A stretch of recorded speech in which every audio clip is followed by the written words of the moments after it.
매일 아침 몸이 무거워 힘드시나요?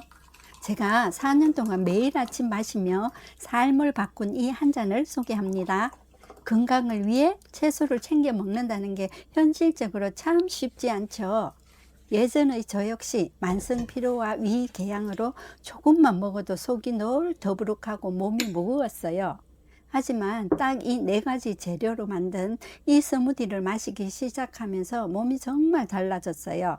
그동안 채소 챙겨 먹기 귀찮고 힘들었던 분들을 위해 항산화, 항암 작용에도 탁월한 애호박 연두 스무디 레시피를 지금 바로 공개할게요. 이 레시피는 몸을 살리는 해독의 열쇠 십자화과 채소 위주로 되어 있어서요. 흔한 재료지만 효과가 정말 탁월한 닥트 라이벌리 스무디 버전입니다. 준비할 재료는 양배추, 브로콜리, 애호박, 토마토 딱 이 네 가지만 있으면 됩니다.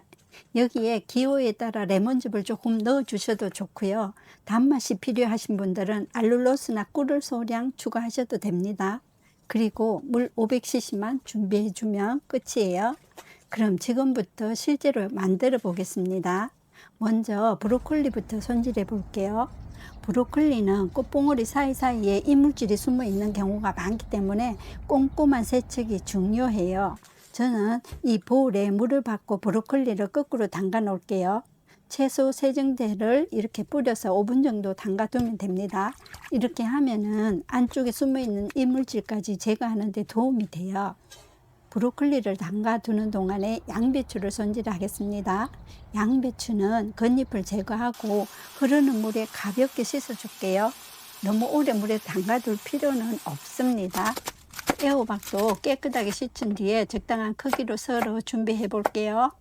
토마토 역시 세척 후 열십자로 이렇게 칼집을 내서 잘 익게 잘라 줄게요. 그럼 본격적으로 쪄보겠습니다. 왜 이렇게 쪄주는지 과학적인 이유를 알아볼게요. 핵심은 설포라판이라는 성분인데요. 우리 몸의 해독 시스템을 활성화시키는 이 설포라판을 가장 효율적으로 추출하는 방법이 이렇게 짧게 찌는 거예요. 찌는 시간은 3분에서 5분이면 되는데요. 브로콜리는 더 짧게 2분만 짧게 쪄야 영양 손실 없이 글루코시놀레이트와 효소가 최적으로 만날 수가 있어요. 이게 바로 닥트 라이벌리식 해독혁명입니다. 그리고 생채소를 피하는 두 번째 이유는 옥살산 때문인데요. 옥살산은 신장 결석의 위험을 높일 수 있고 소화를 방해해요. 그래서 살짝만 쪄주면 옥살산이 줄어들고 섬유질이 부드러워서 위와 신장이 편안해집니다. 많은 분들이 채소는 생으로 갈아 먹어도 좋은 거 아니냐고 물어보시는데요. 영양소 흡수 면에서 익혀서 먹는 게 훨씬 좋습니다. 특히 소화기가 약한 분들은 쪄서 먹어야 더부룩하지 않고 소화 흡수도 잘 돼요. 양배추, 애호박, 토마토를 한 번에 찜기에 이렇게 넣고 물이 팔팔 끓기 시작하면 올려서 찌다가 중간에 브로콜리를 올려주세요. 이렇게 하면 한 번에 다 질 수가 있어요. 중요한 건 오래 찌지 않는 겁니다. 3분에서 5분 정도만 살짝 쪄주세요. 채소의 식감과 풍미를 살리면서 부담 없이 먹을 수 있는 정도만 익혀주시면 됩니다. 채소가 다 익었다면 바로 찬물로 열기를 식혀주세요. 이렇게 이 과정은 채소의 색을 유지하는 데 도움이 되고요. 냉장 보관할 때도 필요한 과정입니다. 이렇게 해야 갈변을 막을 수가 있어요. 찬물 샤워를 마친 채소는 물기를 가볍게 제거해 주세요. 하지만 갈아서 바로 드실 거면 굳이 찬물 샤워를 안 해도 돼요. 이제 거의 다 끝났습니다. 믹서기에 브로콜리와 양배추, 애호박, 토마토를 넣고 물 500cc를 넣습니다. 기호에 따라서 레몬즙을 조금 넣어주시면 훨씬 상큼한 맛을 즐길 수 있고요. 단맛을 원하시는 분들은 알룰로스나 꿀을 조금 넣으셔도 괜찮습니다. 이제 곱게 갈아주겠습니다. 생각보다 색깔도 예쁘고 향도 부담스럽지 않아요. 특히 애호박이 들어가면서 전체적인 맛을 훨씬 부드럽게 만들어 주더라고요. 그래서 채소를 평소에 잘 못 드시는 분들도 비교적 쉽게 적응할 수 있는 레시피입니다. 여기서 많은 분들이 궁금해 하시는 질문이 있습니다. 스무디 만들 때 믹스 대신 착즙기도 괜찮을까요? 라는 질문을 많이 하시는데요. 결론부터 말씀드리면 건강을 위한 스무디라면 믹스기를 사용하는 것이 훨씬 좋습니다.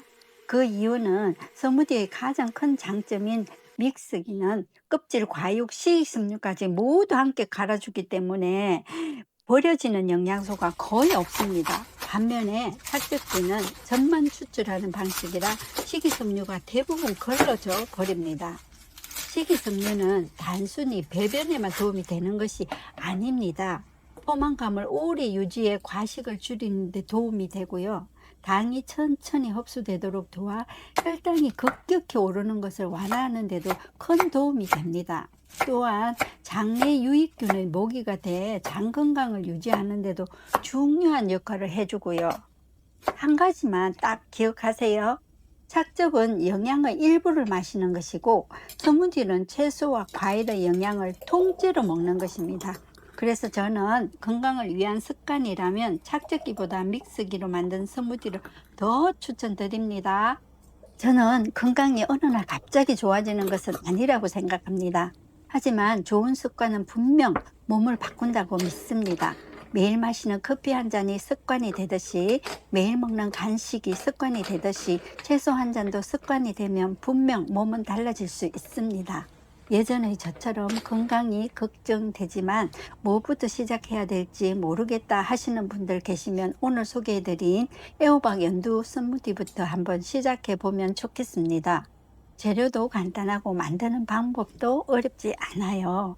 주말에 잠깐 시간 내서 만들면 일주일 동안 훨씬 편하게 건강을 챙길 수 있어요. 앞으로도 직접 실천해 보고 도움이 되었던 건강 습관과 건강 레시피를 꾸준히 공유해 드리겠습니다. 시청해 주셔서 감사합니다.